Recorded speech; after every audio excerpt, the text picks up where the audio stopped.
vous propose donc qu'on attaque la deuxième partie sur la restitution de l'étude, donc attractivité 360 degrés. 360 degrés, on va l'expliquer après. L'idée, c'est d'avoir vraiment une étude assez large sur différents leviers qu'on va vous présenter juste après. Un rappel sur le contexte de cette étude. Donc, elle a été menée en 2023 avec le soutien donc, de la DRED, c'est de la région Bretagne. Donc, je les remercie. Je me sers de cette occasion pour les remercier de leur soutien. Cette étude, elle visait deux objectifs. Le premier, c'était de pouvoir identifier des indicateurs qui sont liés à des leviers d'attractivité pour notamment venir faire tomber des idées reçues sur notre secteur, donc le secteur de l'agro sur le territoire Bretagne. En deuxième objectif, on avait donc cette volonté à la fois d'identifier ces indicateurs, mais aussi des axes d'amélioration sur lesquels travailler, donc tous ensemble, que ce soit les IAA, les acteurs territoriaux ou encore économiques de la région, pour favoriser justement cette attractivité et mettre en avant les différents métiers. La méthodologie rapidement de cette étude, donc nous on a fait des études en interne, on a diffusé 2 questionnaires. Le premier c'était à destination des services RH des IAA bretonnes. Donc je remercie aussi les entreprises qui ont répondu et qui sont présentes dans la salle. Ça nous aide beaucoup à chaque fois vos réponses. Donc l'idée là de cette étude et de ce questionnaire, c'était d'avoir des informations sur les organisations de travail, les conditions de travail, les démarches RSE des entreprises. Donc d'avoir vraiment pour le coup les indicateurs à 360 degrés comme on l'a présenté juste avant. Le total des réponses, ça représente un panel d'entreprises qui représente plus de 25 000 salariés. Donc c'est assez intéressant sur les 75 000 que représentent les salariés agro sur le territoire breton. Et en parallèle, donc, un questionnaire, cette fois-ci, à destination des salariés eux-mêmes qui sont en activité dans des entreprises agroalimentaires. Et là, on a notamment pu compter sur le relais de Manageria et Samsic qui sont également dans la salle. Donc, je les remercie également pour le partage du questionnaire qui nous a permis donc, d'avoir un panel de 113 salariés répondant à la fois donc, intérim, CDD et CDI. En plus de ces questionnaires, rapidement, on a aussi été chercher et fouiller des publications d'études pour venir apporter aussi de la matière en plus à ce que nous, on pouvait apporter. Donc, cette étude, elle a été basée sur une analyse via 6 leviers d'attractivité, donc, que vous pouvez voir ici. On va les passer en revue un par un. L'idée, c'est ici de présenter des indicateurs sur lesquels les IA, notamment, pourront s'appuyer pour favoriser justement leur attractivité. Et bien entendu, à la fin de la présentation, on viendra aussi sur les leviers sur lesquels il faut encore apporter un petit peu de travail, justement pour favoriser encore plus l'attractivité et puis remplir nos formations et nos entreprises. Donc un premier levier assez intéressant, la Bretagne, très belle région. On en est tous convaincus, je pense. Quelques données quand même un peu chiffrées qui sont intéressantes à prendre en considération. C'est tout simplement la croissance donc, de la Bretagne. On est à peu près à plus 0,5% de croissance annuelle. Quant au national, on est à 0,3%, donc une population avec un dynamisme assez bien marqué. Mais une population aussi vieillissante avec des perspectives assez interrogatrices. Je ne sais pas si ça se dit, on va le dire quand même. On a à peu près 400, enfin une étude en tout cas de l'INSEE évoque plus de 400 000 nouveaux habitants d'ici 2040, mais dont les 2/3 seraient des seniors. Donc une population en croissance, mais vieillissante. Quelques beaux points sur lesquels communiquer, des réseaux routiers gratuits, la LGV qui est arrivée en 2017. Et puis à savoir que un tiers du littoral français est breton quand même. On a plus de 1700 km de côte. C'est Pôle emploi qui nous a apporté ce chiffre, je crois. Donc voilà, aussi des points sur lesquels communiquer et sur lesquels favoriser l'attractivité. Des données un peu plus économiques. Alors la Bretagne, c'est la 3e région avec le meilleur niveau de vie. Vous avez ici donc 22 400 €, c'est le revenu médian moyen en Bretagne, et un taux de pauvreté qui est de 10,8%. Au national, on est à 4 points de plus, pour information. Et ici, vous avez une petite carte avec également un autre chiffre sur le coût de santé par adulte par région. Donc la Bretagne est la région avec le plus faible coût de santé par adulte en 2022. qui s'explique notamment par beaucoup de professionnels conventionnés en secteur 1. Donc voilà, l'ensemble de ces indicateurs déjà nous permettent d'avoir une belle cartographie des informations territoriales. Il y en a d'autres dans l'étude, bien entendu. L'idée, c'est d'en présenter que quelques-uns. Deuxième sujet, et pas des moindres, le logement, donc périphérique annexe de l'emploi notamment. Premier chiffre, eh bien, une hausse donc, qui est comprise entre 11,4 et 17,5% selon les départements bretons. Donc c'est la hausse du prix du mètre carré à l'achat dans l'ancien entre 2021 et 2022. Vous pouvez voir aussi donc, des cartes sur le côté. Alors la carte de gauche, c'est l'évolution de la population sur la région entre 2013 et 2019. Et la carte de droite, c'est la tension du marché de l'habitat. En rouge, les villes qui ont vu augmenter en tout cas leur population. En bleu, celles qui ont diminué. Donc je vous laisse faire le constat par vous-même, mais on remarque en tout cas que Rennes et certaines zones côtières ont beaucoup évolué.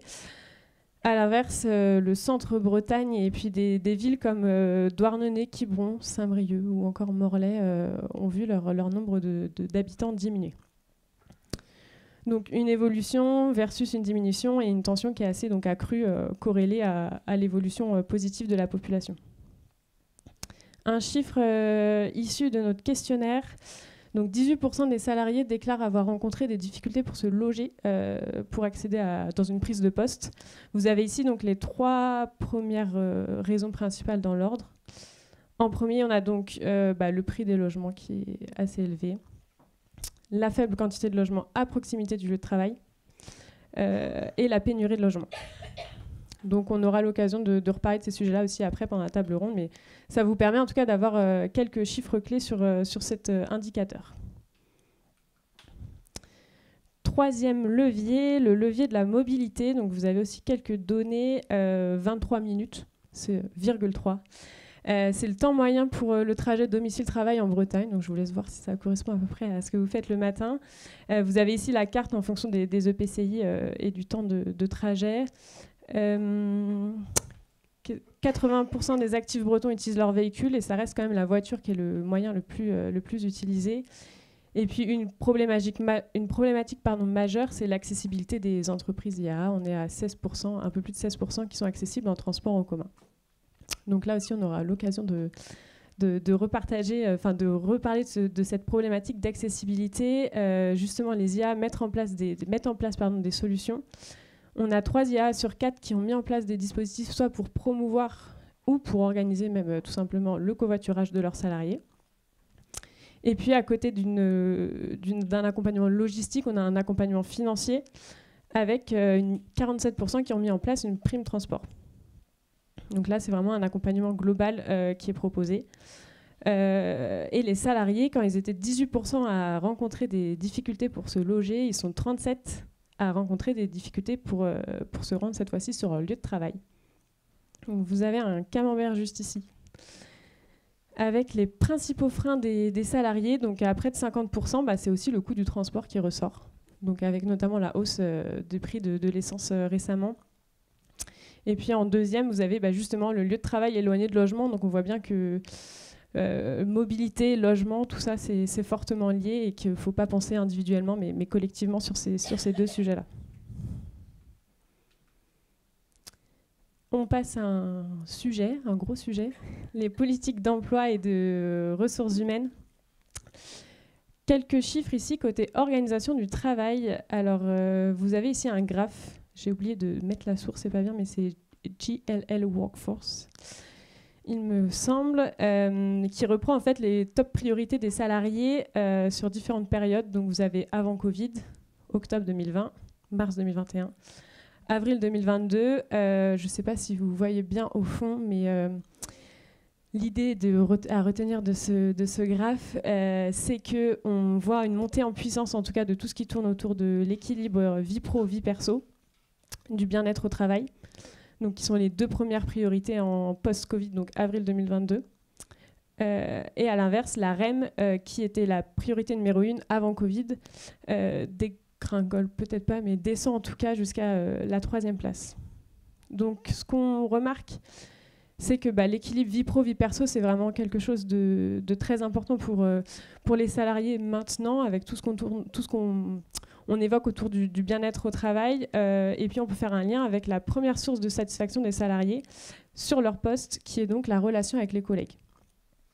Donc ça, c'est un point assez important qui ressortait énormément, en tout cas, de nos questionnaires qui ont circulé. Ensuite, 2 autres informations, cette fois-ci plus organisation de travail.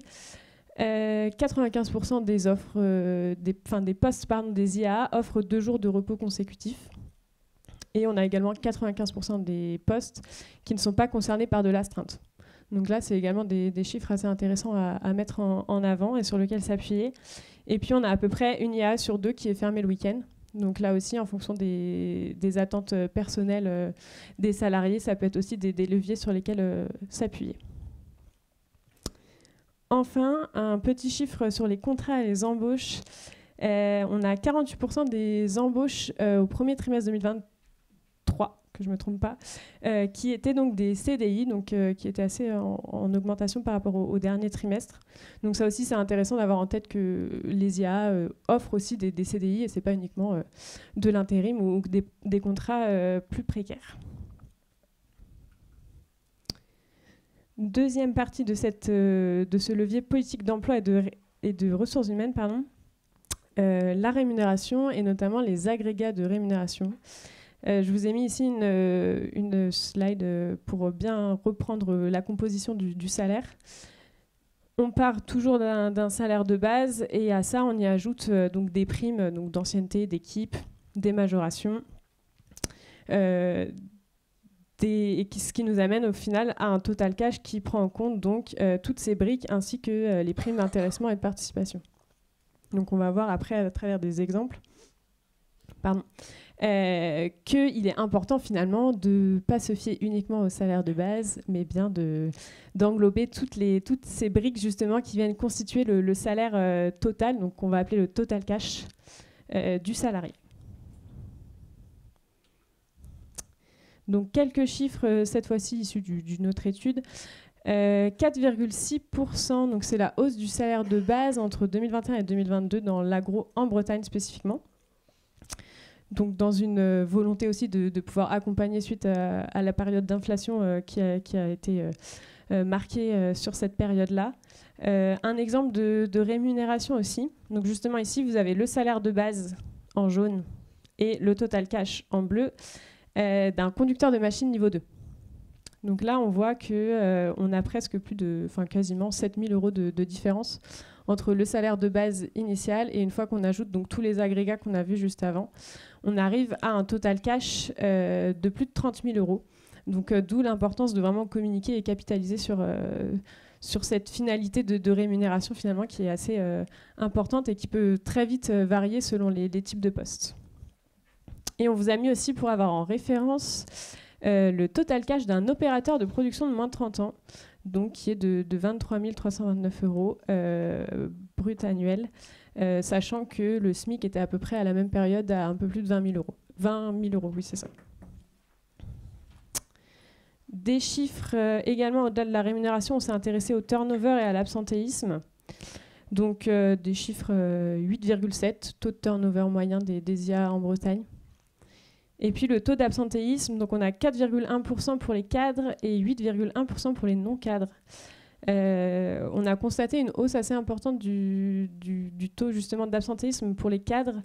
Il me semble qu'il était à 2% avant Covid et donc il a assez bien augmenté en tout cas pour l'année 2022.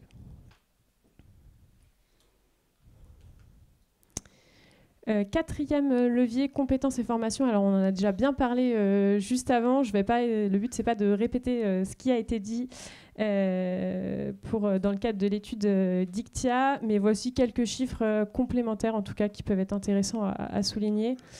Notamment sur les formations donc proposées. On a 7 IA sur 10 qui proposent à l'ensemble de ses collaborateurs, donc ça c'est intéressant, l'ensemble, bien noter tout ça, qui proposent donc à l'ensemble de ses collaborateurs une formation tous les 3 ans. Donc ça c'est un premier chiffre. 80% des IA proposent des formations certifiantes et diplômantes. On en parlait tout à l'heure. Et puis, les plans de développement des compétences. Donc, 92% des entreprises ont un plan de développement des compétences et 50% ont un plan spécifiquement destiné aux managers.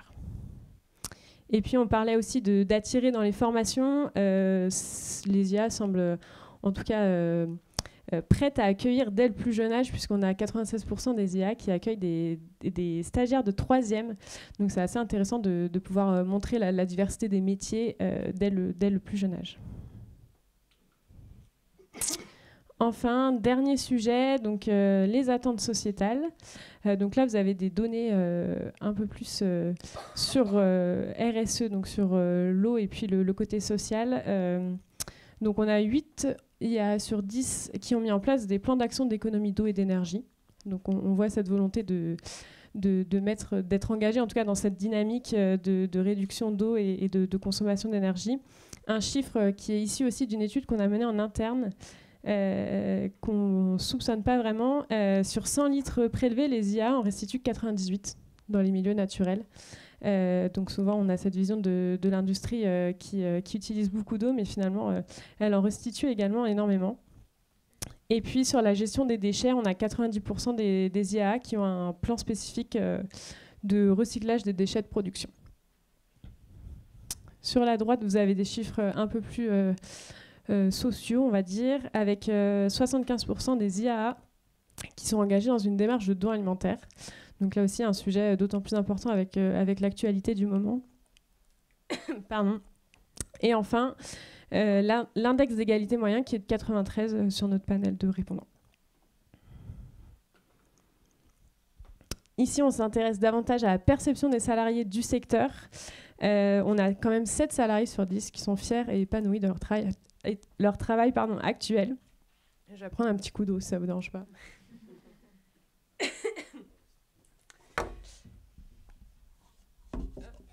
Je vais continuer en même temps.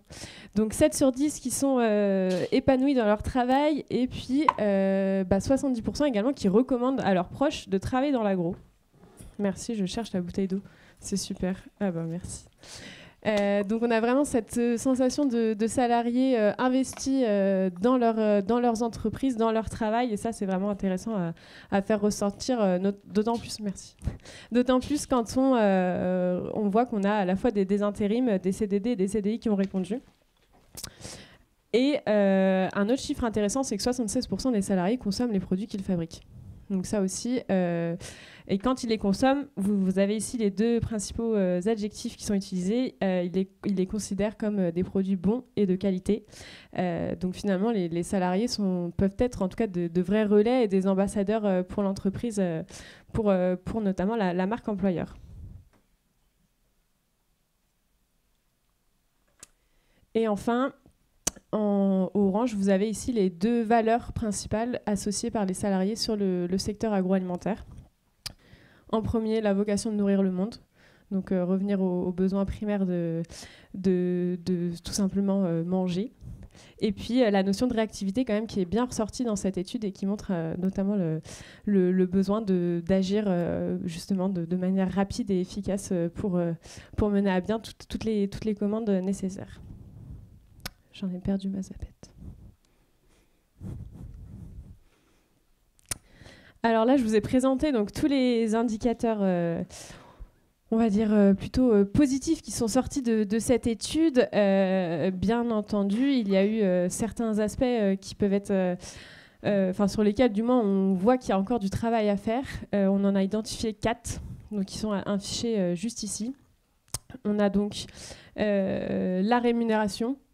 Puisque, comme évoqué, l'idée c'est de voir la rémunération, alors bien sûr l'évolution du salaire de base qui est importante et qui est indispensable, mais aussi de réfléchir la rémunération plus dans un package, justement avec ce qu'on a montré, la mobilité, donc prime transport, en fait tout ce qui peut permettre aux salariés de gagner en pouvoir d'achat via d'autres leviers, donc le logement, mettre à disposition des solutions pour faciliter le logement, etc. Donc tout ça, ça peut être, c'est des choses sur lesquelles il faut travailler et qui permettront aussi d'apporter un package global plus satisfaisant aussi aux salariés. On a donc les conditions de travail aussi qui sont ressorties comme un levier à travailler. L'idée, c'est de dire que certes, aujourd'hui, il y a des choses qui existent. On investit aussi dans les technologies. Je pense à la cobotique, aux exosquelettes, etc.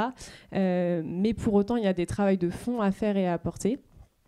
Donc nous, la BEA et la CPRFE aussi, c'est un sujet sur lequel on souhaite vraiment s'impliquer, pardon. Un sujet de fond sur lequel il y a besoin de mobiliser en tout cas plusieurs acteurs indispensables pour y parvenir. On reparle encore ici de notre triptyque, donc emploi, logement, mobilité. Vous l'aurez compris, il faut penser les trois ensemble et pas chacun de son côté. C'est vraiment très important. Et là aussi, de réunir tous les acteurs qui sont nécessaires autour de ces trois sujets. Et en dernier point, la communication des IAA. On a remarqué que certaines IA ne communiquent peut-être pas forcément assez, du moins sur leurs démarches RSE, par exemple, qui sont faites pour favoriser d'autant plus leur marque employeur, etc. Donc ça, c'est vraiment un aspect sur lequel on souhaiterait aussi travailler. On en arrive donc à la capitalisation de ces indicateurs. Donc l'ensemble de cette étude va donner lieu à une déclinaison via un support de communication.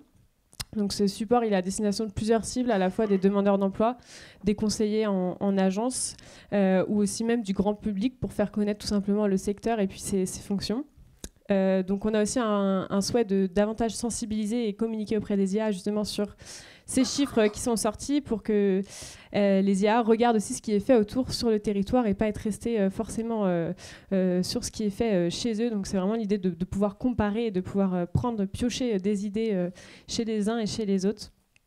Et donc finalement, l'idée, c'est de capitaliser sur l'ensemble de ces indicateurs pour répondre notamment à plusieurs idées reçues qu'on peut entendre sur le secteur et donc travailler finalement sur l'attractivité et la marque filière.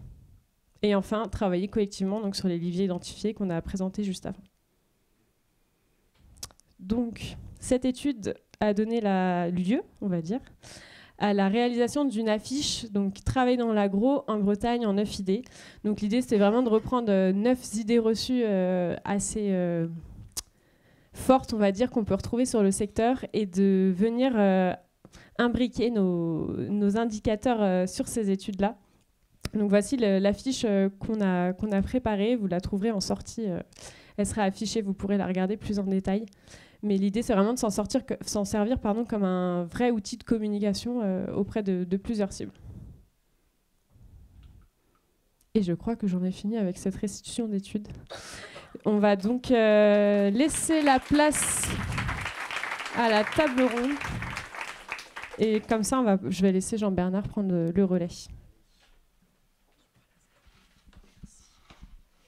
Eh ben merci beaucoup Inès, merci pour ce travail de restitution, merci pour tout le travail qui a été mené aussi sur l'étude. C'était un projet que l'on menait depuis quelques mois, voire années, qu'on avait dans nos tiroirs à la BEA, et l'arrivée d'Inès a permis justement d'aller au bout, et on en est très content parce que même si tout ça c'est pour nous une démarche qui doit encore être approfondie, c'est un peu une première étape, c'est pas un aboutissement en soi, mais c'est déjà super d'avoir cet aboutissement-là et puis d'avoir toute cette matière pour aller travailler collectivement ensemble. L'objectif, c'est bien d'embarquer à la fois les IAA, les demandeurs d'emploi, les prescripteurs de l'emploi, les acteurs de l'emploi et de la formation autour de cette démarche pour, comme tu l'as dit, en fait, à la fois mieux faire connaître tous ces leviers d'attractivité, ces indicateurs au niveau de la filière, et puis aussi pouvoir travailler dessus de façon un peu plus précise sur les sujets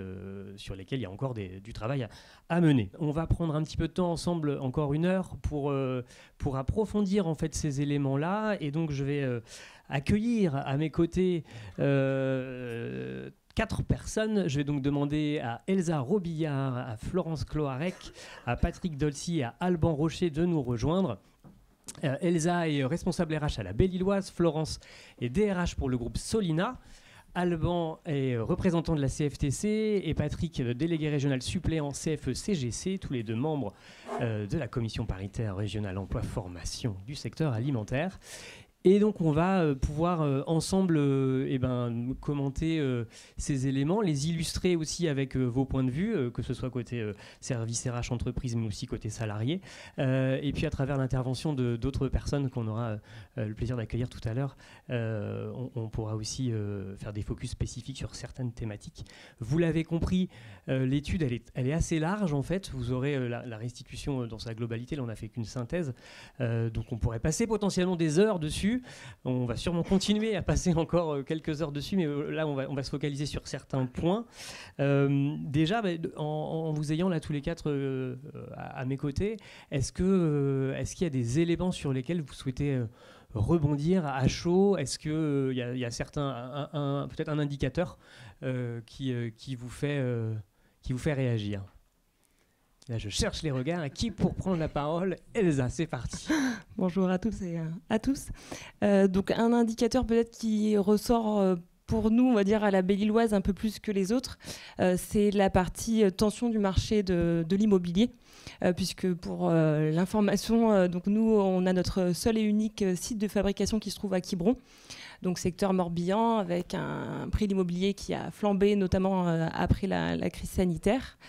Donc aujourd'hui, la principale difficulté qu'on peut avoir sur l'attractivité pour nos collaborateurs, que ce soit nos saisonniers, parce qu'on a une activité qui est très saisonnière, ou les personnes qui nous rejoignent en CDI, c'est notamment le fait de pouvoir se loger à une proximité raisonnable par rapport au temps. On voyait les 23 minutes, je crois, et quelques de moyenne de trajet, puisque sur une presqu'île très, très touristique et dans les environs, ça devient très compliqué de pouvoir envisager de se loger, d'autant plus quand on est saisonnier, qu'on n'a pas forcément une situation stable et des solutions de logement qui ne sont pas forcément suffisantes dans le secteur.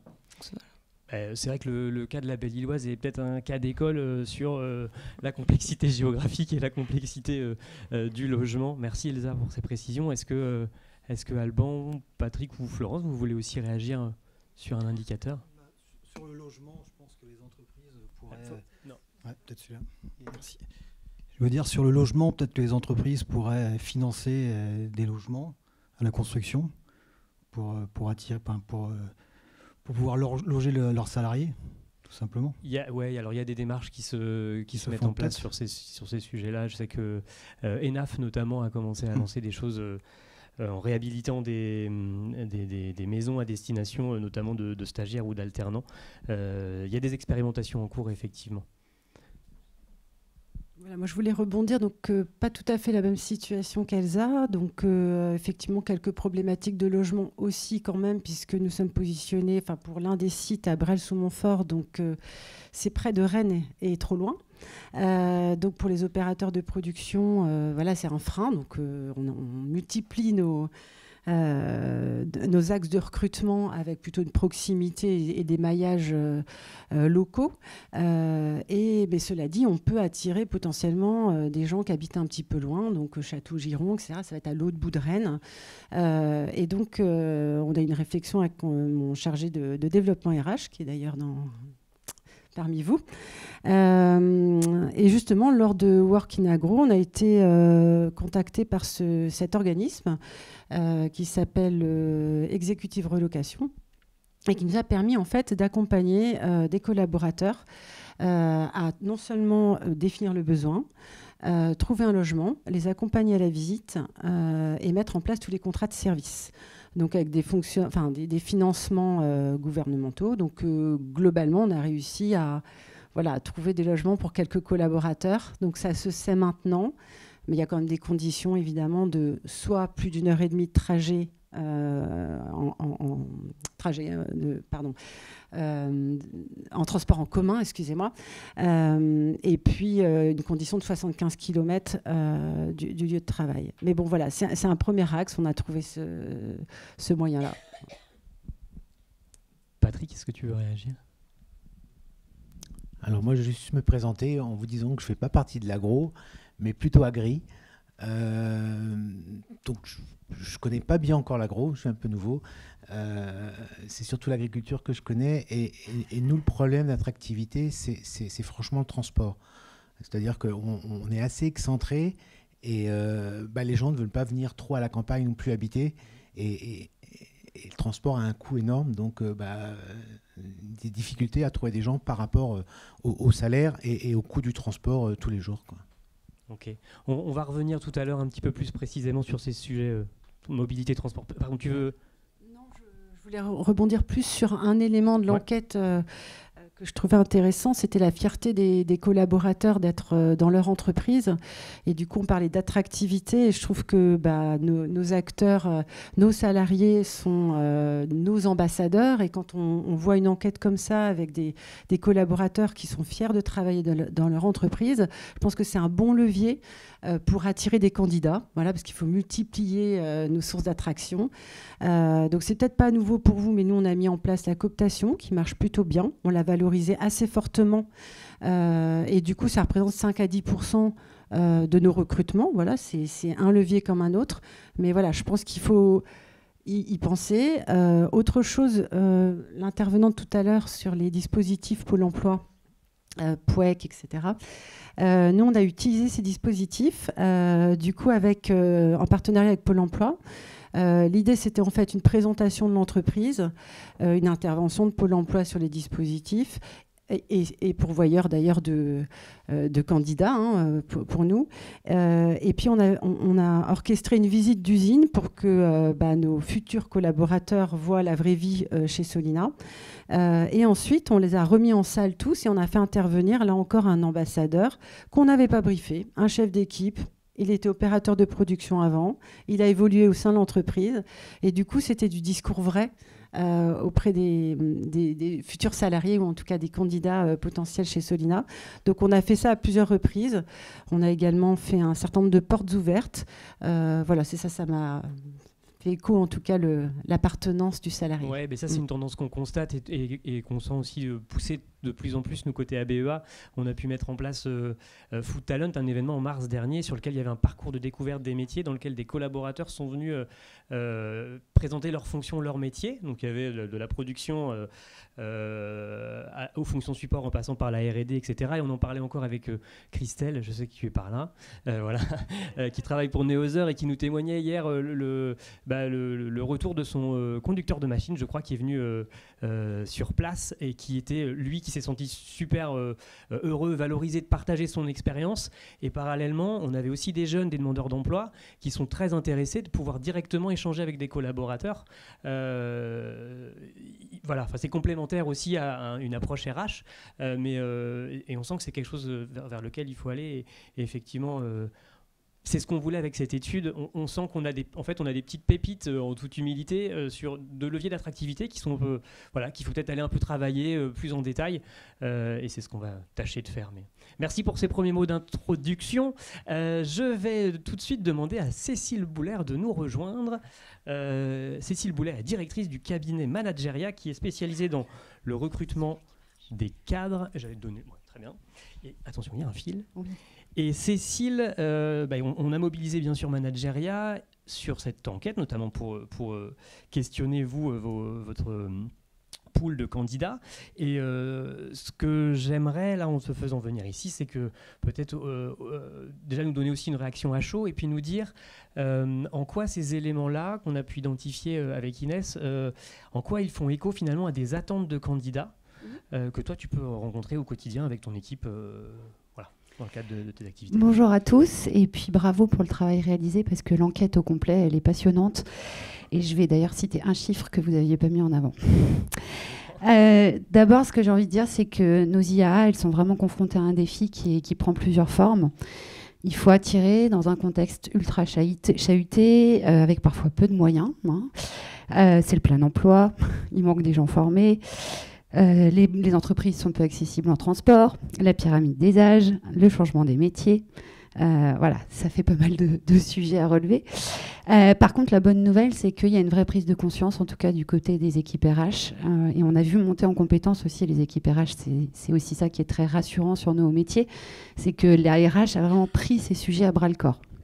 Je reconnais que 7 salariés sur 10 fiers de travailler dans les IA et épanouis. C'est quand même, je pense, ça aussi qu'il faut retenir.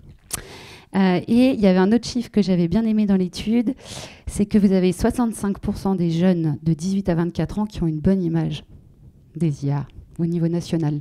C'est ce que vous citiez. Ouais, tout à fait. Ouais. Ah, ça, c'est quand même super encourageant. En plus de générations plus âgées, je crois que c'est les plus 45 ans qui sont plutôt à 49%. 46. 46%. Mais là où, dans l'agricole, 89% des Français font confiance aux agriculteurs. Mais il faut nous apprendre des trucs, monsieur. Non, mais il faut aller chercher la confiance. Mais ça je trouve... Pareil, je trouve que c'est plutôt positif. On a une marge de progression. J'avais aussi noté donc 18% des salariés qui ont du mal à se loger. Et là, je vais commencer à faire le lien avec nous, ce qu'on rencontre. Les attentes des candidats, ça reste quand même chez nous pour les cadres, hein, parce que Manageria, on travaille uniquement auprès des cadres. C'est vraiment la mobilité et c'est le salaire. Et la troisième motivation, c'est la perspective d'évolution. Voilà, donc il faut qu'on puisse répondre à tous ces enjeux-là.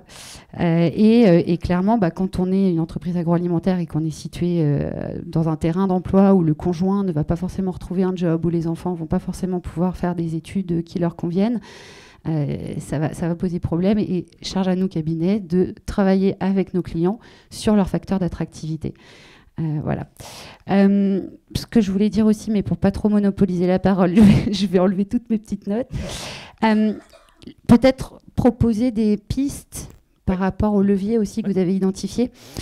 Sortir de l'offre d'emploi classique. Voilà, donner plus d'infos sur notre région. Utiliser en fait toutes les infos que vous nous avez données. À mon avis, ça doit faire partie d'une offre d'emploi aujourd'hui. Un petit chiffre, on perd 49% des candidats à partir du moment où la mention du salaire n'est pas faite sur une offre d'emploi.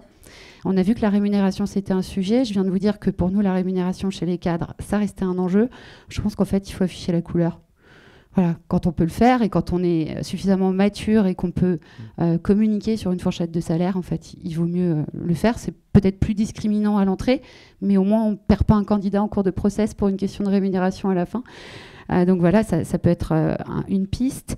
Donner de la transparence aussi sur le contexte, sur les difficultés. Parce qu'on va aller titiller la notion d'engagement du salarié, en fait, avant même qu'il soit recruté. Inscrire le poste dans une perspective, ça veut dire sortir aussi des missions clés, vous savez, les fameuses missions principales, missions détaillées. C'est pourquoi pas rajouter des projets transverses et des projets porteurs de sens. Voilà, quand on recrute sur un responsable de prod, peut-être qu'il va intervenir sur la RSE. Voilà, ou peut-être qu'il va travailler sur des projets de QVT. Et ça, je pense que c'est très valorisant et ça montre aussi l'ouverture et l'accueil de l'entreprise. Voilà, je ne vais pas prendre plus de temps, ou si tu veux plus de questions. Non, c'est très bien, merci, parce qu'il y a pas mal d'éléments. Est-ce qu'il y a des réactions, je pense notamment en fait... peut-être du côté de Florence, Solina, c'est un groupe international. Alors, il y a plusieurs sites en France, il y a plusieurs sites aussi à l'international. Comment est-ce que vous intégrez cette notion de mobilité et d'opportunité liée à la mobilité, peut-être en interne, quand vous cherchez à attirer ou à recruter de nouveaux candidats ? Alors comment on l'intègre et on le pas assez en fait. Ça me fait quand même très écho. Non, on le travaille plutôt en interne dès qu'on a un collaborateur. Donc c'est plutôt après on va en faire la publicité. Mais je pense qu'on communique pas assez là-dessus. Donc on a des outils évidemment. On a mis en place tout un suivi qu'on appelle talent management pour accompagner les besoins, les envies des collaborateurs. Et on a des vraies mobilités qui se font au sein du groupe. Je peux donner, j'ai plusieurs exemples. Soit c'est vraiment dans l'entité même, un opérateur de production qui met en évidence ses compétences techniques et son appétence pour la maintenance. Ça répond à deux besoins. J'ai du mal à recruter, je vais reconnaître et promouvoir. Donc je forme un interne et il a une évolution, mais il est déjà recruté. Donc ça ne répond pas tout à fait à la question. Et à l'inverse, on a aussi des profils qu'on a fait évoluer de l'opérateur, passant par chef d'équipe, amélioration continue, responsable de site. Et donc, c'est notre storytelling. Il est maintenant aux États-Unis. Voilà. Donc, on a quelques belles histoires. Mais moi, je réalise qu'on ne communique pas assez à l'extérieur sur ça. Tu veux réagir ? Pardon, merci. Je pense que c'est essentiel. Et c'est aussi un peu l'humilité des entreprises agroalimentaires qu'on voit et qu'on perçoit. Ça, c'est quelque chose qui est propre à notre secteur. On ne sait pas très bien parler de nous, on ne sait pas très bien se vendre et se mettre en avant.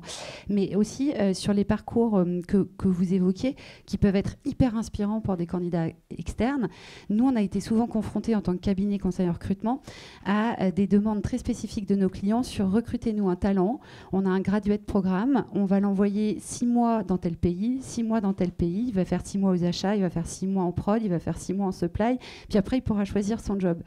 Et en fait, on note un taux d'attrition très fort, c'est-à-dire que les jeunes commencent, ou les moins jeunes d'ailleurs, commencent ces graduate programmes, mais les finissent pas ou partent tout de suite après. Et donc, ce que je voudrais dire, c'est qu'il faut apporter un peu de la nuance à ça. C'est que il faut le faire, c'est bien, mais il faut aussi accompagner les salariés, les jeunes arrivés ou les moins jeunes arrivés. Mais très régulièrement, je pense que là, c'est le rôle des RH et des managers pour bien comprendre où ils se projettent et pas non plus leur demander de se projeter trop loin parce qu'ils peuvent pas. Le monde est aussi complexe pour les candidats, ils veulent rester à l'affût, donc on ne va pas pouvoir les fidéliser aussi contre leur gré, quoi, quelque part. Voilà. Je rebondis 5 minutes. On a mis en place un parcours comme ça, donc plutôt en R&D commerce. On voulait former des technico-commerciaux. Et en fait, ça a été un échec. Oui, parce qu'on leur demandait un engagement sur du long terme, parce qu'on a investi de la formation pendant 1 an sur eux. Donc voilà, donc ça c'est un programme d'il y a 4-5 ans, mais on a tenté. Je pense que ça, effectivement, on commence à voir les limites. Et juste, il y avait une info dans votre étude qui m'a beaucoup étonnée, qui était que les fonctions commerciales et qualité semblaient encore faciles à recruter. Alors, je vais venir vous voir après, parce que moi, perso, je suis confrontée à pas mal de difficultés sur ces postes-là, donc je suis preneuse. Elsa, de ton côté, c'est aussi intéressant sur la typologie de la Belle Illoise. Vous, à l'opposé, vous avez un seul site de production. Du coup, comment est-ce que vous présentez les parcours possibles et comment vous faites après évoluer et comment vous en parlez à de nouveaux candidats ou même en interne à des collaborateurs ? Oui, en effet, comme on a ce seul et unique site de production, on n'a pas cette capacité de promouvoir la mobilité géographique ou même la mobilité transverse, parce qu'à un moment donné, voilà, on va avoir un responsable de production, un responsable qualité, et à partir du moment où ils sont toujours présents, on n'a pas d'opportunité à leur proposer. Donc dans les métiers vraiment de production, ce qu'on s'attache à faire, c'est vraiment de donner l'opportunité des évolutions en interne.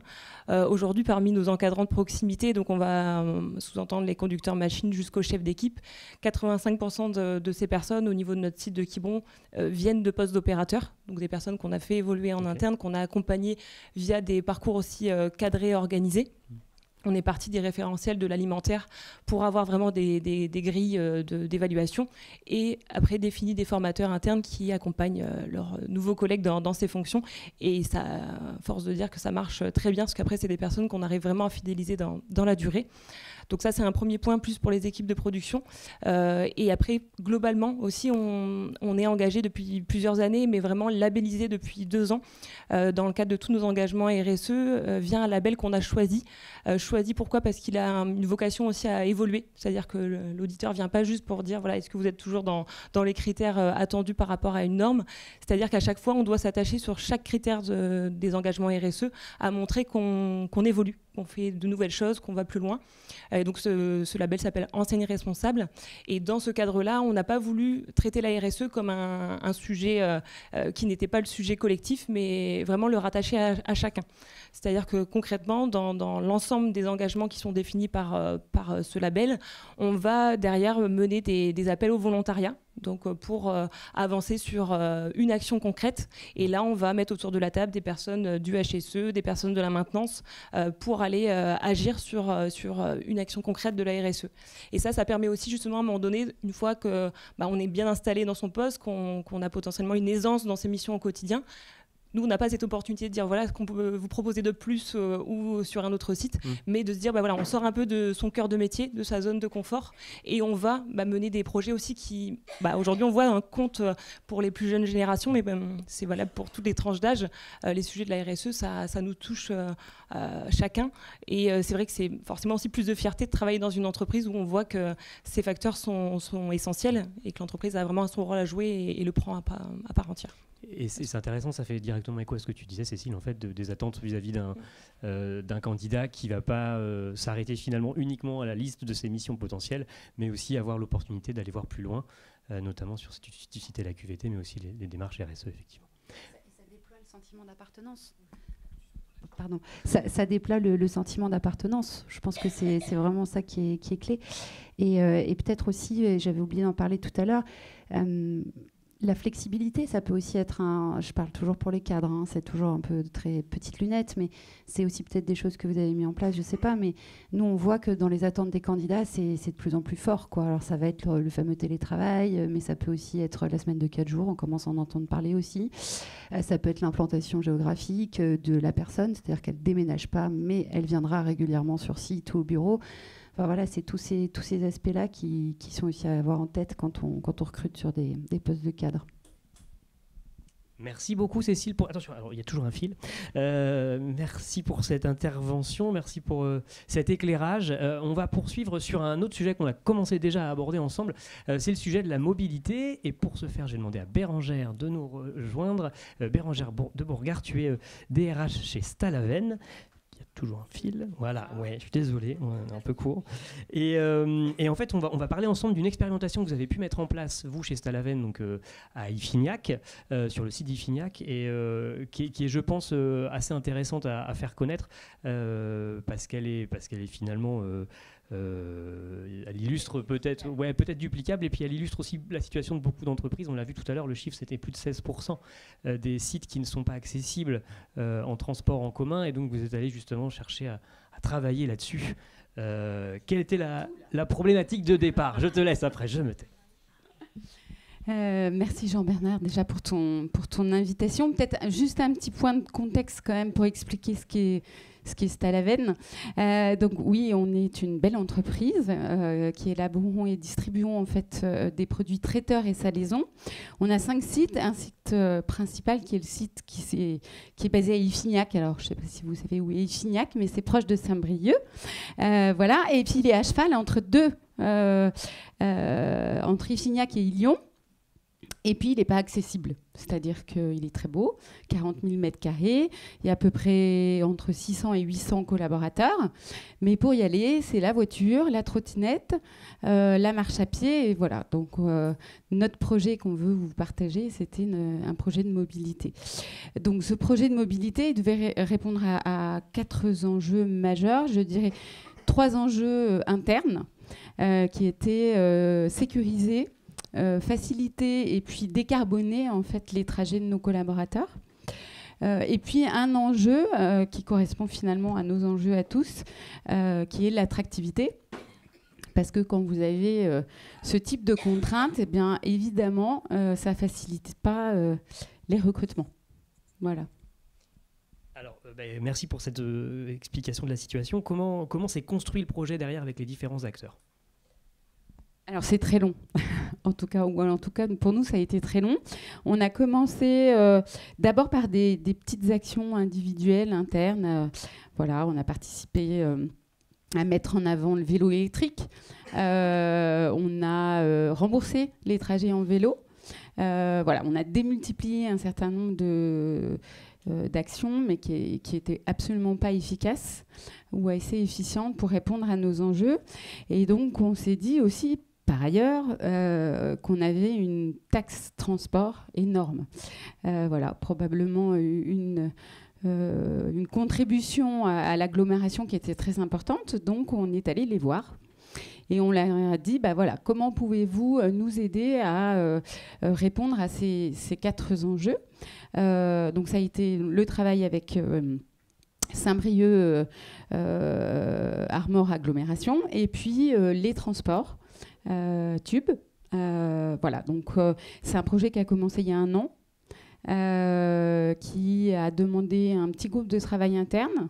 Voilà, pas uniquement les RH, mais on y a impliqué les managers. On parlait tout à l'heure du rôle du manager. Si on ne les implique pas, ça ne marche pas. Parce que vous allez voir que la communication, après, elle est très importante. Il y a eu plusieurs phases. Donc la première phase, c'est une phase qui est assez longue, qui est une phase d'état des lieux et d'études. Donc pareil, l'agglomération nous a aidés. via un questionnaire pour comprendre en fait qui étaient nos salariés, d'où ils venaient, comment ils venaient, voilà, quelles ressources ils avaient à mettre dans leur mobilité. La deuxième phase a été une phase de communication et de sensibilisation. Donc, on a fait venir l'agglomération, on a fait venir des entreprises de covoiturage, des vélos électriques. Ils ont testé tout ça sur site pour voilà, sensibiliser et puis convaincre les salariés que la voiture n'était pas l'unique possibilité. Le troisième point, c'est comment on peut venir en bus chez nous. Et là, il a fallu convaincre l'agglomération de nous créer un arrêt de bus devant chez nous. Et de nous aider à avoir des abonnements tarifaires moindres. Alors là, il a fallu qu'on travaille nous aussi, parce que, je vous l'ai dit, c'est des entrées et de sorties de personnel pratiquement 24 heures sur 24, avec des collaborateurs en production, mais aussi notre siège social. Donc voilà, il a fallu se challenger nous-mêmes, challenger nos managers. Et ça, on verra probablement qu'est-ce que ça nous a apporté, mais on ne l'aurait jamais fait. De se dire, on peut travailler différemment, on peut changer nos horaires, on peut dire aux 4 ateliers de production, arrêtez de commencer tous de manière différente, parce que si on veut avoir un bus qui s'arrête devant chez nous, on ne peut pas demander à l'agglomération de nous faire un bus qui arrive tous les quarts d'heure voilà, et qui repart tous les quarts d'heure. Voilà. Et puis un énorme aussi enjeu un point de communication avec nos partenaires, les agences d'intérim, voilà, parce qu'il fallait faire savoir que finalement, ça y est, Stalaven était accessible en transport en commun, en vélo électrique, et que ça allait coûter moins cher à nos collaborateurs. Alors, merci. Si je retiens quelques éléments à avoir en tête, c'est déjà, il faut prendre le temps de le faire, mais c'est aussi une démarche finalement. À la fois l'agglo et vous avez fait un pas vers l'autre, parce qu'eux, ils ont accepté aussi d'adapter leurs pratiques. Vous avez aussi potentiellement modifié votre organisation du travail. Quel résultat maintenant vous tirez de cette expérimentation et quelle est la suite pour Stalaven là-dessus ? Alors, on est toujours en expérimentation. Voilà, on est en train de finaliser, parce que évidemment, ça nous a demandé. On a mis un bus à 4 heures du matin, puis il y avait une personne qui montait dans le bus, donc on nous a dit non, ça va pas le faire. Voilà, donc évidemment que ça a été long. On va signer en fait une convention avec l'agglomération qui va permettre d'offrir une offre mobilité à nos collaborateurs. Avec voilà, des réductions sur les transports en commun, des réductions sur les abonnements de vélos électriques et la mise à disposition de vélos électriques, des taxi-tubes. Il y en a qui habitent, tout à l'heure on parlait de ceux qui étaient en campagne par exemple, évidemment même l'arrêt de bus pour eux, de chez eux il est déjà très loin, donc des connexions en taxi entre chez eux et le premier arrêt de bus, ou entre la gare et chez nous, voilà, à un moindre coût, c'est moins de 5 € ou 1 €, enfin voilà, il y a des abonnements, voilà, et puis il y a finalement des avantages cachés. Je vous disais, on a obligé les managers, notamment de production, à réfléchir autrement. Peut-être qu'on arrivera aussi à leur faire réfléchir à la semaine de 4 jours. Voilà. Et puis en attractivité, oui, ça nous aide énormément. Voilà. Et puis le prochain chantier, c'est les logements, parce que oui, on est aussi attractif à Saint-Brieuc et que ça devient très touristique. Merci beaucoup pour cet éclairage. Je comprends que du coup on a une vraie palette en fait de solutions. Il n'y a pas une baguette magique, une solution miracle pour le. Ouais. Il y a plein de. Oui, on a travaillé aussi le covoiturage qui fonctionne, oui, qui est encore difficile à être implanté chez nous, mais oui, beaucoup de solutions. Merci beaucoup Bérengère. Patrick, Alban, moi j'aurais voulu avoir votre point de vue côté représentant du personnel, organisation syndicale aussi, sur ces sujets de logement, de mobilité. Comment est-ce que vous voyez les choses, comment on peut relever ce défi-là, selon vous? l'honneur, nous aussi, dans notre, je parle de mon entreprise, qui est agricole, mais on fait ce même genre de démarche, c'est-à-dire que on essaie au niveau manager, au niveau encadrement, sur le siège social, où ils arrivent à s'arranger pour commencer à la même heure, finir à la même heure, venir en covoiturage. Il y a beaucoup de gens qui habitent Saint-Brieuc. Donc, c'est pareil. Les gens aiment bien la campagne, mais le week-end, la semaine, ils aiment bien rentrer en ville. Donc on essaye d'apporter toutes ces solutions, quoi. En fait, d'essayer de trouver du bien-être entre la vie professionnelle et la vie privée, et s'arranger pour que on puisse au maximum être attractif. Nous, on a mis en place le télétravail. On a 2 jours de télétravail par semaine. On est sur la semaine des 4 jours. J'ai beaucoup de demandes des managers sur la semaine des 4 jours. Alors, je leur dis attention parce que faudra plus aller chercher les enfants à 4h30 non plus. Parce qu'à un moment donné, on ne peut pas avoir le télétravail la semaine des 4 jours et aller chercher les enfants à 4h30. À un moment, il faut faire attention. Mais voilà, on essaye de trouver des moyens et mettre des solutions en place. Et malheureusement, nous, c'est le Covid un petit peu qui a freiné un peu. Non, qui a accéléré. Qui a accéléré, ouais, c'est ce bien-être en fait, qu'on a réussi à mettre en place, quoi. Où la direction était un peu sceptique, même les RH c'est sceptique, sur le télétravail, sur le covoiturage. Ah ouais, mais il y a une personne qui va attendre l'autre.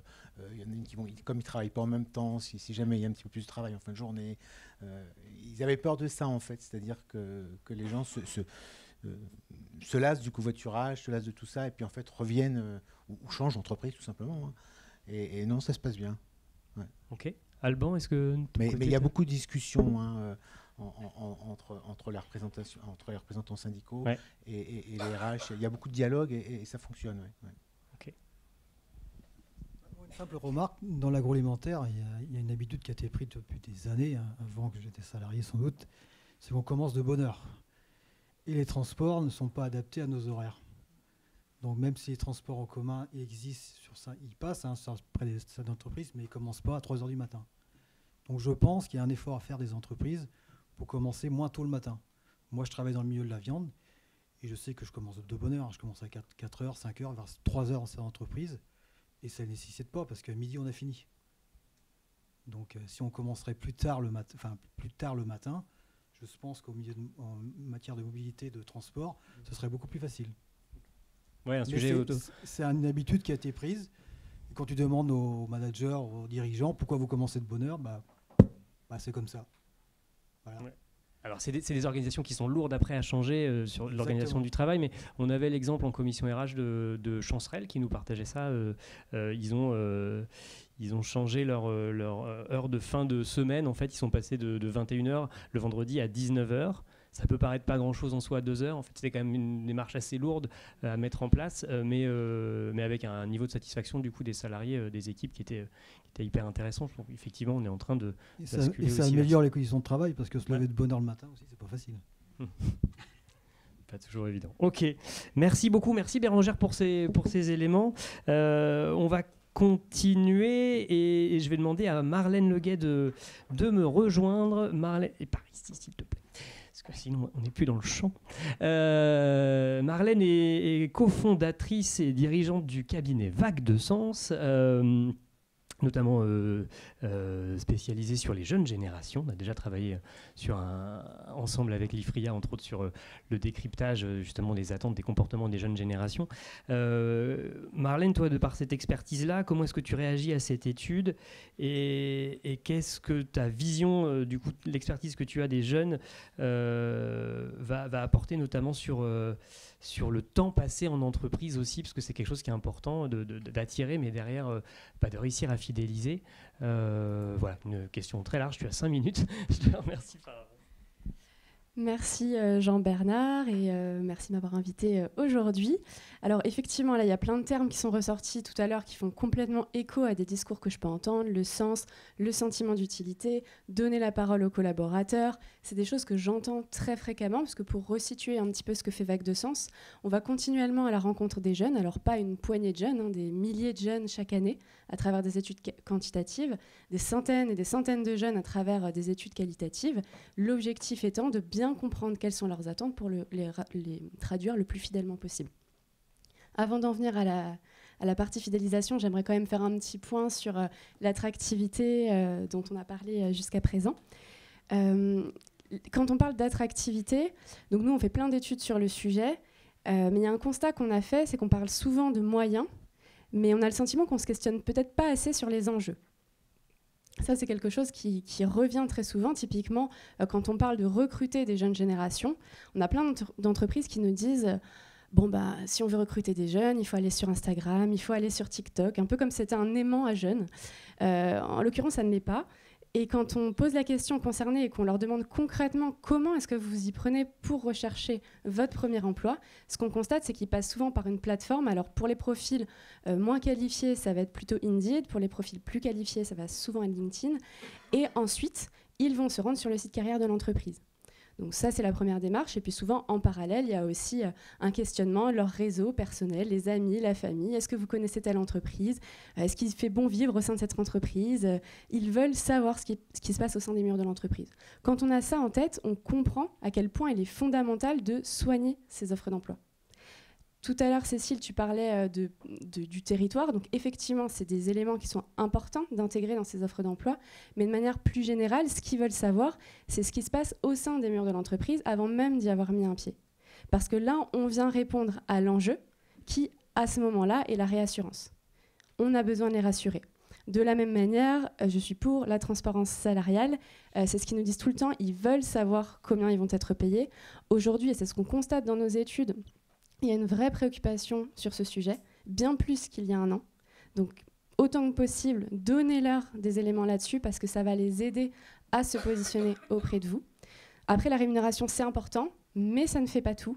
Ce qui est le plus important aujourd'hui pour eux, ça reste quand même l'ambiance, la dynamique relationnelle. Ça, c'est vraiment fondamental et c'est ce qui, derrière, permettra de fidéliser. Une bonne ambiance, une bonne relation avec ses collègues, une bonne relation avec son manager. La fidélisation, aujourd'hui, elle est sociale avant tout. Ça fait écho justement aux chiffres qui étaient ressortis sur le nombre de collaborateurs qui s'estimaient...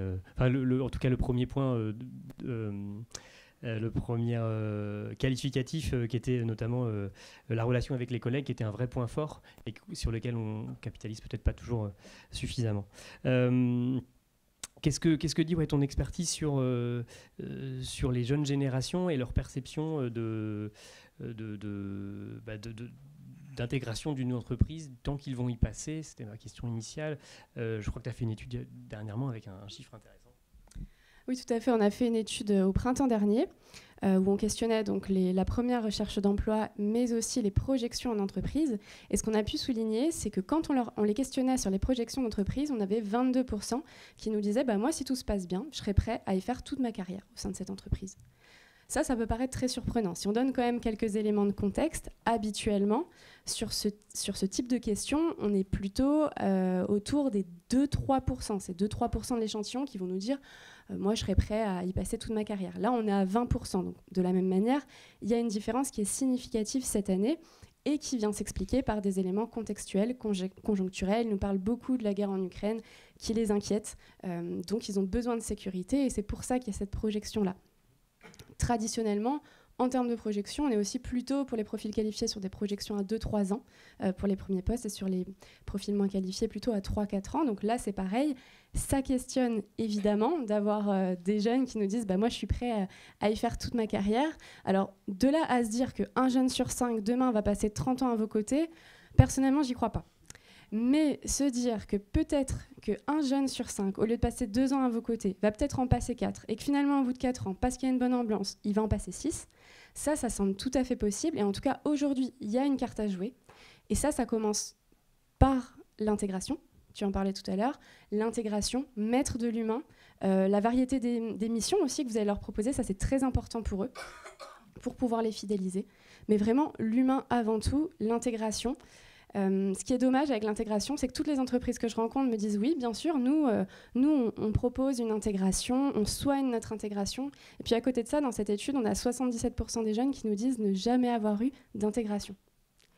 Donc ça questionne vraiment, ça met en lumière une dissonance. Et puis quand on creuse un peu et qu'on revient les questionner avec des questions de plus en plus fermées, on arrive finalement à des réponses du type « Ah oui, ah bah si, ah bah le questionnaire, ah bah si, j'ai répondu à un questionnaire, mais j'ai jamais eu de retour, je savais pas à quoi ça servait, mais si, ça je l'ai fait. » Et là, on se dit que c'est dommage, mais c'est tellement dommage d'avoir d'un côté des RH, des collaborateurs qui s'investissent, qui dédient du temps, de l'énergie, parfois de l'argent pour mettre en place des actions, et à côté de ça, malheureusement, des actions qui passent quelque part à côté de l'objectif ou surtout à côté de l'enjeu de cette intégration qui est avant tout de mettre en place une relation de confiance dont nous a bien parlé tout à l'heure Bastien.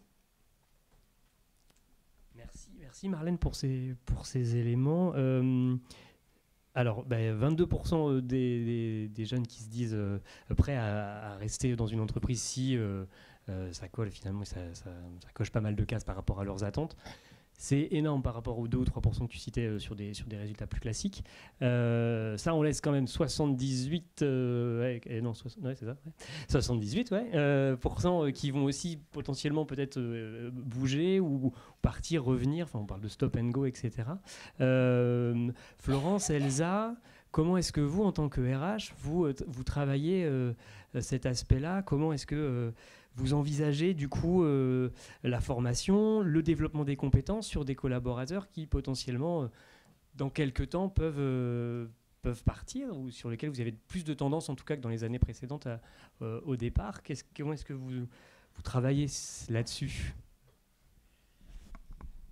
C'est assez nouveau, donc on n'a pas engendré un énorme travail encore sur le sujet, puisqu'on est plutôt dans le constat en intégrant des nouvelles générations d'une lassitude au bout d'1 an, 2 ans. Oh, je veux faire autre chose. Donc en fait, on découvre, on a des analyses, on essaie de comprendre le pourquoi. Donc moi, je dis le rebond, il est plus individuel, en tout cas chez Solina. On a plus d'attention individuelle sur les collaborateurs, puisqu'en fait, je peux donner un exemple, on a recruté il y a peu de temps 2 responsables achats de jeunes générations. Et puis pour ces 2 personnes-là, au bout de 2 ans ou 3 ans, je veux faire autre chose. Par contre, c'est exprimé. Donc on n'a pas besoin de retenir le collaborateur quelque part, il exprime son besoin. Enfin, en tout cas, nous, c'est ce qu'on a vécu.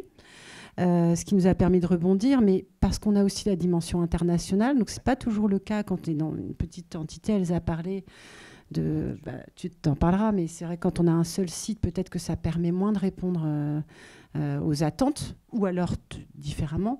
Donc là, en l'espèce, sur ces 2 collaborateurs-là, il y en a un à qui on a proposé d'intégrer un projet groupe, donc il a évolué professionnellement.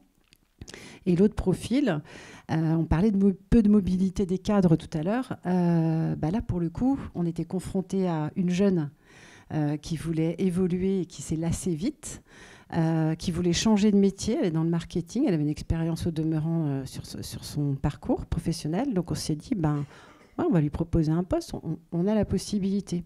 Je lui ai proposé 2 postes. Non, je ne suis pas mobile, en fait, je suis bien à Rennes.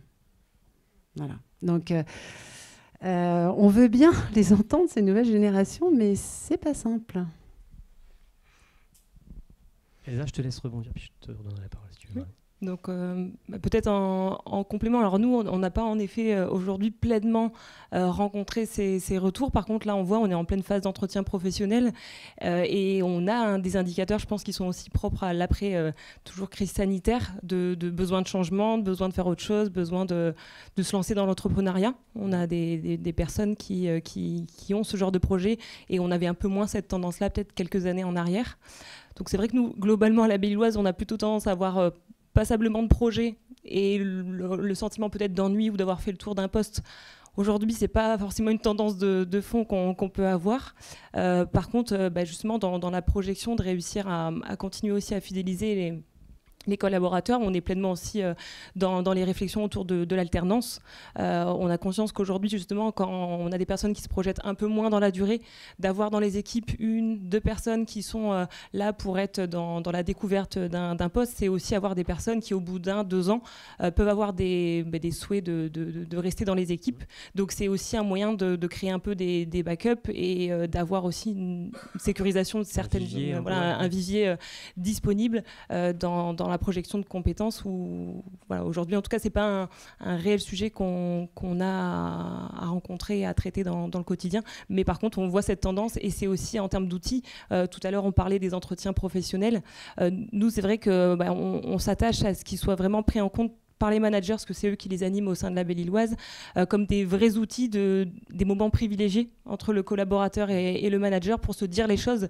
Et en effet, il n'y a rien de plus désagréable pour un manager comme pour nous au sein de l'équipe RH de découvrir au moment où c'est un peu trop tard, c'est-à-dire au moment où quelqu'un va nous dire voilà, j'ai trouvé autre chose, je me projette dans un autre poste. C'est pas à ce moment-là qu'on peut vraiment retenir encore la personne, c'est un peu trop tard. Et c'est vraiment des outils comme ces moments-là d'échange, les entretiens professionnels, qui doivent permettre aujourd'hui d'identifier un peu plus tôt, avant que l'idée soit vraiment un petit peu trop concrète et que l'entreprise soit dans la découverte. Je note l'humain et la communication dans ce que vous dites et puis dans ce que tu dis, de réussir à instaurer un climat dans lequel finalement il y a cette transparence aussi. C'est un mot qui revient souvent, Marlène, c'est les collaborateurs qui sont en mesure suffisamment à l'aise pour exprimer leurs besoins. Et après, on travaille avec eux, on échange et puis ils bougent ou ils bougent pas, mais c'est aussi une clé, je pense. Je te laisse réagir. Et effectivement, vis-à-vis des managers, aujourd'hui, je pense que l'un des enjeux majeurs pour eux, c'est de faire cohabiter ces dynamiques individuelles qui vont prendre de plus en plus de place avec une dynamique collective qui est inhérente au bon fonctionnement de l'entreprise. Et justement, ça va passer par tous ces temps de rencontre, toute cette proximité qu'on peut avoir avec les équipes pour pouvoir identifier quand ça dysfonctionne, quand effectivement la personne peut-être se désengage pour mettre en place des actions correctives. Ça semble fondamental. Et tout à l'heure, on parlait aussi d'intégration. Cette dynamique individuelle, parfois, elle semble compliquée à intégrer dans l'intégration, dans cette phase d'intégration, mais on peut mettre en place plein d'actions très très simples. Je vous en cite une que tout le monde peut s'approprier. Typiquement, avant que votre collaborateur arrive dans l'entreprise, vous pouvez tout à fait, quelques jours avant, lui envoyer un mail avec une petite vidéo dans laquelle chaque membre de l'équipe se présente. On lui souhaite la bienvenue dans l'équipe. Et ça, c'est quelque chose qui fonctionne très bien, qui est extrêmement apprécié et qui va venir répondre à l'enjeu de réassurance qui est fondamental en tout début de parcours. Donc cette action-là, elle fonctionne très bien. Et puis après, tout à l'heure, il y a monsieur qui parlait de ces formateurs aussi qui sont las de former sans cesse des personnes qui ne vont pas rester. De la même manière, avec certaines industries, on a mis en place des doubles parcours de formation. Des collaborateurs, donc des experts de la technicité qui vraiment formaient, mais uniquement sur la partie technique. Et à côté de ça, on avait mis un double parcours d'intégration avec des collaborateurs qui étaient arrivés peu de temps auparavant au sein de l'entreprise et qui avaient tout simplement pour mission de transmettre les conseils qu'ils auraient aimé avoir, de donner tous les petits tips qu'ils auraient voulu qu'on leur dise. Et ça, c'était basé sur le volontariat, c'était extrêmement apprécié. Et finalement, ils étaient des sortes de référents pendant 1 mois ou 2 mois. On décidait avec chaque équipe. Et au bout de 2 mois, eh bien, c'était un nouvel arrivant qui venait d'arriver donc au sein de l'entreprise, qui prenait sa place. Et ça a créé une dynamique très vertueuse et assez rapidement, on a pu voir un impact positif sur la fidélisation, en tout cas des contrats courts. Merci Marlène pour ces éléments très, très intéressants. On pourrait, je pense, continuer à en parler, on est un peu contraint par le temps, mais merci beaucoup. En dernière phase de conclusion, j'aurais voulu qu'on puisse, avant d'aborder la partie questions-réponses et l'échange avec vous, peut-être aborder assez rapidement, si on le peut, la partie RSE, parce que c'est aussi une attente forte, hein, on l'a vu, les attentes des collaborateurs au niveau de la rémunération, ça s'est passé de la première à la 3e place entre avant Covid et avril 2022. En revanche, avoir intégré intégrer une entreprise dans laquelle il fait bon vivre, qui prend soin de ses salariés, qui a aussi potentiellement une démarche proactive sur les transitions environnementales, sociétales en cours, c'est un vrai élément clé de choix et d'orientation pour les candidats. Comment est-ce que vous vivez ça côté RH? Comment est-ce que vous valorisez ces actions-là? Côté organisation syndicale, est-ce que c'est quelque chose que vous percevez aussi du côté des salariés, ces attentes-là? Est-ce que ces attentes sont satisfaites de votre point de vue? En partie? Complètement? Non, je ne vais pas dire oui. Ce ne serait pas vrai. Donc je pense qu'en matière de rémunération, il y a des gros efforts à faire dans l'agroalimentaire. Parce que je pense qu'on n'est pas sur le podium quand même. Par rapport aux autres secteurs d'activité, il y a quand même... Alors l'étude, en fait, sur la partie rémunération, l'étude le montre. En fait, on est pour répondre à l'idée reçue, l'agro paye mal. On a des éléments pour y répondre. Concrètement, on peut dire non. Sur un poste d'opérateur de production de moins de 30 ans, on est à 20% de plus du SMIC sur un poste qui est ouvert finalement à des personnes potentiellement sans qualification avec une formation en interne. Maintenant, il y a tout de même des travaux, des pistes de réflexion. Effectivement, on va en reparler. On a une étude, en fait, un partenariat avec le cabinet CEB Alternatif qui fait une étude tous les ans sur un panel de 40 IA, plus de 40 IA, je crois, en Bretagne, qui est hyper intéressant justement pour aller travailler ce sujet-là. Et effectivement, on a un vrai sujet à pousser, notamment sur les périphériques de REM. Quand on voit que la prime transport est prise en charge, est portée par 47%, je crois, des entreprises, ça veut dire qu'il y a 53% des entreprises qu'il faut aller chercher aussi pour développer ces aspects-là. Effectivement, il y a un travail à faire là-dessus. Sur la partie RSE, c'était un peu la question initiale. Comment est-ce que la perception des salariés là-dessus, sur ces besoins-là, est-ce que c'est toi tu le ressens au quotidien ou toi en tout cas dans ton entreprise, non? Est-ce que c'est uniquement la rémunération qui prend le pli? Non, il y a les conditions de travail aussi qui est très importante. Ouais. Parce que dans l'agroalimentaire, certaines entreprises, le travail c'est dur, quoi. Les conditions, moi je travaille dans le milieu de la viande, il y a des postes pénibles. Et je pense qu'il y a eu très peu d'amélioration au milieu de conditions de travail dans certaines entreprises. Je pense qu'il y a eu très peu de l'évolution. Moi, ça fait 30 ans que je travaille dans les abattoirs. Et j'ai vu très peu d'évolution, de mécanisation se faire. Ça commence un petit peu, mais on a vachement de retard. Et donc, il y a des postes qui restent toujours très pénibles. Et donc, pour trouver des gens pour travailler à ces postes-là, c'est compliqué. Donc maintenant, on sait très bien que dans tous ces milieux-là, c'est plus des gens, c'est des étrangers maintenant qui viennent travailler dans ces secteurs. Parce qu'ils sont moins regardants sur les conditions de travail que les Français, on va dire. Ok. Les locaux. Merci Alban. Peut-être Patrick, du coup, un complément sur ces aspects-là. Moi, ce que j'entends sur le management, sur ce qu'on entend en agricole, parce que je suis surtout moi, en réunion agricole, mais je pense que ça doit se rejoindre. Sur la rémunération, c'est franchement, alors que je trouve que les salaires ne sont pas tellement élevés, ni en agro, ni en agri, mais ce n'est pas le premier point. Le premier point, c'est vraiment la qualité de la vie au travail qui revient. Et c'est là-dessus. Enfin, moi, c'est là-dessus que je travaille toujours quand on est en réunion. C'est d'essayer de l'amélioration sur le compte épargne-temps, l'amélioration sur les RTT, la déconnexion, sur le télétravail, sur en fait, tout ce qui tourne autour de la rémunération sont touchés. Ouais. À la rémunération, sur l'encadrement, tout le monde sait que on a un plan on a un plan de carrière, on sait où on va, c'est pas la peine d'aller là-dessus.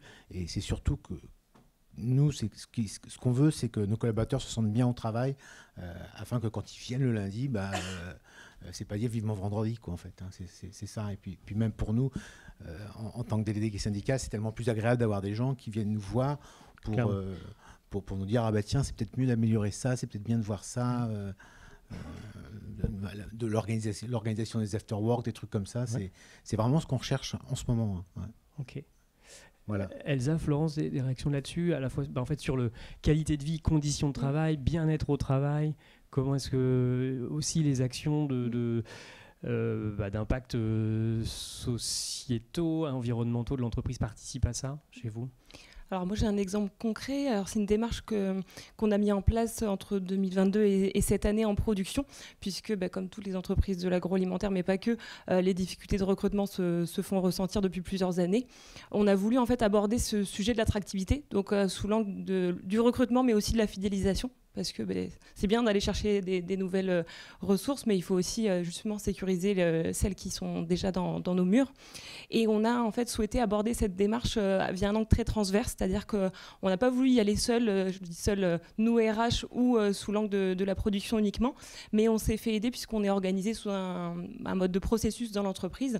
On s'est fait aussi aider de la responsable amélioration continue pour vraiment s'outiller pour aborder ce sujet très large de l'attractivité, et en ayant un parti pris de se dire on va monter des groupes de travail avec les équipes de production. Donc on a eu 3 groupes de travail qui comprenaient à peu près une vingtaine de personnes, un groupe d'encadrants de proximité, 2 groupes de salariés, donc qui mixaient des salariés plus ou moins fidèles au niveau de leur année d'ancienneté. Et on a abouti sur une démarche qui a été très très riche, qu'on n'aurait sûrement pas réussi à avoir si on avait pris l'angle un peu entre guillemets habituel d'avoir des plans d'action qui venaient peut-être uniquement de responsables de production, équipe RH. Et on a eu un plan d'action où une centaine d'actions ont été définies. Donc je ne vais pas rentrer dans le détail, mais pour vous donner quelques exemples justement sur la partie conditions de travail. Tout à l'heure on parlait un petit peu aussi de l'angle mobilité, où on se disait voilà, c'est des organisations de travail qui ont un petit peu du mal à changer. Nous, on a un atelier qui est très particulier parce que c'est un atelier qui fonctionne avec du poisson frais. C'est-à-dire qu'on ne sait pas exactement combien de tonnage on va avoir le matin. On a des savoir-faire qui sont manuels, donc on a aussi des performances qui sont humaines. Donc beaucoup d'aléas et des fins de journée qui ne sont pas toujours identiques. Et typiquement, en termes de conditions de travail, un des sujets qui ressortait, c'était l'aspect variabilité des fins de journée. Et ça, on a beaucoup travaillé justement sur la partie commande poisson. On s'est reposé des questions sur notre organisation. Et aujourd'hui, on arrive à avoir des horaires de travail qui sont beaucoup plus fixes. Donc, on a travaillé un sujet avec les équipes de production et achat sur ce sujet. Un autre exemple aussi concret, on a une saison qui dure à peu près 6 mois. Donc, c'est quand même une saison qui est longue. De par le côté très saisonnier de l'activité, on ne s'était jamais imaginé, et c'était quelque chose qu'on ne s'autorisait même pas, de pouvoir se dire que les saisonniers auraient des congés pendant les 6 mois de saison. Ils enchaînaient les 6 mois à suivre, donc voilà, ça fait long. Il y avait un absentéisme aussi qui pouvait commencer à arriver sur les derniers mois de la saison. Et une des thématiques, un des sujets qu'on a porté auprès de la direction, ça a été de pouvoir donner la possibilité aux saisonniers de poser 1 semaine de congé pendant la saison. Et chose qui a été acceptée, donc au début, ça a été accueilli différemment. On s'est dit, est-ce que c'était vraiment la bonne façon de voir les choses? Et puis au final, là, c'est la 2e saison où on a cette semaine de congé, et maintenant, les équipes reviendrait vraiment pas sur les situations d'avant. Donc c'était un angle qui a été intéressant parce que ça a été un projet vraiment transverse, et aussi derrière on a continué à rendre acteurs les équipes en production, et on a des ambassadeurs qui tout au long des saisons qui se succèdent continuent aussi à identifier est-ce que les points sur lesquels on avait identifié des actions continuent à perdurer, parce que c'est super d'avoir un plan d'action avec beaucoup de choses qui évoluent, mais est-ce qu'elles durent dans le temps, et aussi est-ce qu'il y a des nouveaux sujets qui voient le jour. Donc ça a été une démarche qui nous a donné pas mal d'actions concrètes. Il y en aurait bien d'autres, mais voilà quelques exemples. Du coup, le sujet des conditions de travail, de l'organisation du travail est pris en compte, et les pratiques évoluent du côté de la Belle-Îloise. Florence, si tu veux conclure sur Je suis dans le timing ou parce que je te vois un peu... Comme Marie l'a respecté, j'ai le droit de le décaler. Non, je vais faire plus rapide. Près, plus rapide. Alors, du coup, le sujet de la RSE, il est extrêmement large. Donc, sur l'aspect rémunération, vous évoquiez la partie package. C'est toujours un peu difficile auprès des opérateurs de leur parler de package, parce qu'ils voient ce qu'ils gagnent tous les mois. Donc en fait, nous on travaille sur un mode de rémunération un peu différent. Là, c'est mon plan, ma projection 2024. Au-delà de ça, on a mis quand même des dispositifs de rémunération un petit peu innovants. Enfin, tous nos collaborateurs ont des primes d'objectifs, par exemple. Donc souvent, les opérateurs ne sont pas concernés par les primes d'objectifs. Et bien chez nous, oui. En matière de participation, on a aussi passé un accord de participation assez innovant. On s'est dit, en fait, chaque collaborateur compte de la même façon. Voilà. Donc, du coup, on s'en fiche de sa rémunération. Ce qui importe, c'est sa présence. Et donc, chez Solina, tous les collaborateurs touchent le même montant. Et c'est très puissant et très fort à véhiculer en entreprise. Donc ça, c'est pour l'aspect rémunération. Après, sur la partie conditions de travail, bien sûr, en production, on a de gros investissements de prévus. Et après, on fait des opérations un peu push autour de la sécurité, autour de l'environnement. Donc là également, c'est un engagement d'entreprise. Pendant une journée complète, on arrête l'usine, on met en place des ateliers et on va travailler ensemble, multiservices. Donc on aime bien, on mélange la production, la supply, les achats, enfin tous les services support et de production ensemble. Du coup, ça crée de la connexion en fait qu'on n'a peut-être pas au quotidien. Et donc on a une journée dédiée sur la partie safety, des ateliers de sensibilisation sur pas uniquement sur l'univers professionnel, parce que ce qui est intéressant, c'est de se rendre compte de l'impact de certains comportements, attitudes pour se sécuriser, autant dans sa vie pro que sa vie perso. Donc ça marche vraiment bien, on a des bons retours des salariés. Et sur la partie environnement, on a fait un événement un peu inédit, donc une journée complète également, avec la fresque du climat. Okay. Et là, un recueil, donc vraiment des retours éminemment positifs de tous nos collaborateurs. Et on a organisé également autour de cette fresque du climat, on a demandé à chaque collaborateur de nous donner les petits gestes du quotidien qui pourraient améliorer soit leurs conditions de travail, l'environnement, comment on peut travailler au sein de Solina pour que ce soit mieux. On en a récolté 237. On vient d'en parler d'ailleurs la semaine dernière. On a analysé tout ça. Et puis ça y est, on va déployer notre plan d'action pour répondre aux besoins des collaborateurs et puis à l'environnement.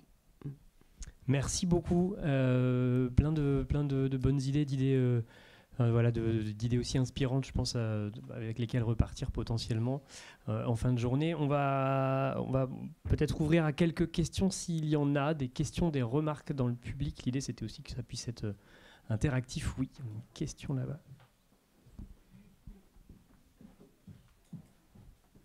Je vous laisse peut-être vous présenter. Merci. Donc, bonjour, Xavier Rioux, secrétaire général de la CFDT Agri Agro des Côtes-d'Armor et secrétaire adjoint de la CFDT Agri Agro de Bretagne, délégué syndical dans une coopérative agricole. Je voudrais revenir un petit peu sur l'enquête qui, pour moi, il y a des points qui me posent problème. C'est vrai que la rémunération est arrivée en numéro 3 maintenant, mais ce n'est pas un non-sujet pour autant. C'est quelque chose qu'il faut traiter parce qu'effectivement, je vous rejoins, en allant dans les coopératives agricoles, dans les abattoirs, etc., la rémunération, on en parle. On en parle parce que pour les salariés, et surtout dans le complexe inflationniste dans lequel on se trouve actuellement. Et là, il y a aussi un rapport avec les déplacements pour aller au travail maintenant. Les 23 minutes, 3 qui est la moyenne, effectivement, mais avec Michel, hier, on en parlait. Maintenant, un salarié qui fait plus de 15 minutes pour aller au travail avec son véhicule personnel, vu le prix de l'énergie, ça pose problème déjà au bout de 15 minutes par jour. Voilà. Donc voilà, et la question, les packages sur la rémunération, ça peut marcher sur certains salariés. C'est un truc qu'on ne peut pas présenter à l'ensemble des salariés parce que tout le monde n'est pas concerné par l'ensemble des primes qui y étaient. Tout le monde n'est pas concerné, enfin, je me trompe peut-être, mais il n'y a pas d'accord intéressement dans toutes les entreprises. C'est compliqué finalement de véhiculer une image positive, sachant que ce n'est pas positif partout, quoi. Et la dernière des choses, c'est l'index égalité homme-femme. Je ne vais pas dire le fond de ma pensée, hein, c'est vendredi. Il est biaisé, on le sait tous, il y a un seuil de pertinence qui existe. Je travaille dans une coopérative agricole dont je tairai le nom, basée à Landerneau. Non, mais après je leur ai dit, donc c'est pas un problème, ils le savent, ils me connaissent, on discute très bien, on a un très bon dialogue social aussi, hein, on a fait des NAO depuis 3 ans, on a eu 10% d'augmentation, hein, ça se passe bien. Mais ce seuil est biaisé finalement, parce que ce seuil de l'index est biaisé parce que le seuil de pertinence fait qu'une mauvaise note devient une bonne note. D'accord. Voilà. Je voulais juste intervenir là-dessus. C'est bien de faire évoluer les choses. Hein, il faut faire évoluer les choses pour les entreprises, pour les salariés qui y travaillent, hein, parce qu'une entreprise en bonne santé, c'est un salarié en bonne santé. Mais il ne faut pas trop enjoliver les choses. Et c'est vrai que ce qui se passe à Rennes, c'est pas ce qui se passe à Quimper, ou ce qui se passe à Carhaix, ou ce qui se passe à Calac. Ok. Alors, merci. Je vais essayer de répondre aux différents éléments. Après, je vous laisserai rebondir si vous souhaitez. Pour l'étude, en tout cas, sur la partie rémunération, l'idée, c'est pas de minimiser la partie rémunération, mais vraiment de faire un focus aussi sur les leviers d'attractivité. Et donc, il faut quand on attire des nouveaux candidats, prendre en compte les facteurs sur lesquels ils sont regardants. Ce que nous montrait le graphique d'Inès, c'était simplement que la rémunération arrivait en troisième, ce qui reste un point très important. Les retours de Cécile contribuent aussi à dire que c'est pas que ça. Donc ça ne veut pas dire qu'il ne faut pas le travailler, ça veut dire qu'il faut aussi travailler d'autres aspects. Sur les aspects dont vous parlez, les périphériques de REM et le total cash, bien sûr, toutes les entreprises n'ont pas encore des politiques d'intéressement, etc.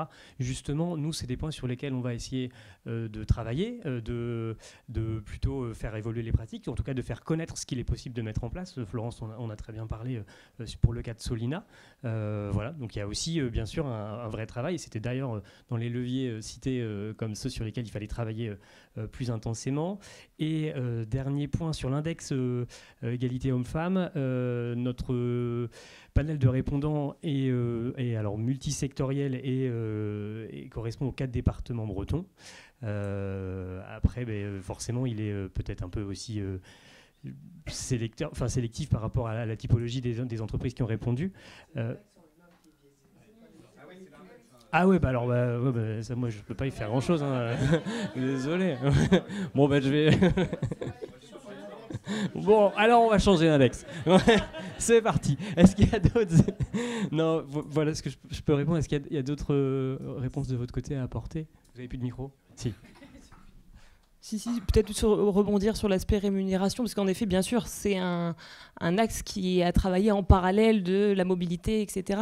Donc ça, c'est des sujets dans lesquels on a pleinement aussi conscience qu'il faut, dans un contexte fortement inflationniste, complètement s'attacher au fait que les collaborateurs soient toujours dans des situations où ils peuvent venir travailler sereinement et dans des conditions où, en effet, il faut prendre en compte aussi toutes les évolutions, notamment du carburant, le temps de transport. Tous ces sujets-là, ils sont pleinement aussi intégrés dans nos quotidiens, bien sûr.